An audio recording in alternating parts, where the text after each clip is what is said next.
শহরের কোলাহল থেকে দূরে রুহুল প্রায় ভুলেই গিয়েছিল তার মায়ের ছোট্ট ঘরটার কথা। এক গ্রীষ্মের দুপুরে প্রবল বৃষ্টি নামল।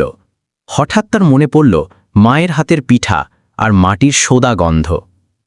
পরের দিনই সে ছুটে গেল মায়ের কাছে। বারান্দায় বসে সেলাই করছিলেন মা। রুহুলকে দেখে তার মুখে ফুটল এক ক্লান্ত অথচ মমতাময়ী হাসি। রুহুল বলল, মা, তুমি আমাকে কত কষ্ট করে বড় করেছ, অথচ আমি তোমার জন্য কিছুই করতে পারিনি। মা শুধু হেসে বললেন, তুমি ছোট থাকতেই এক রাতে জ্বরে কাঁপছিলে, সারা রাত তুমি আমার কোলে ঘুমিয়েছিলে, সেই ঘুমটাই আমার জীবনের সবচেয়ে বড় উপহার।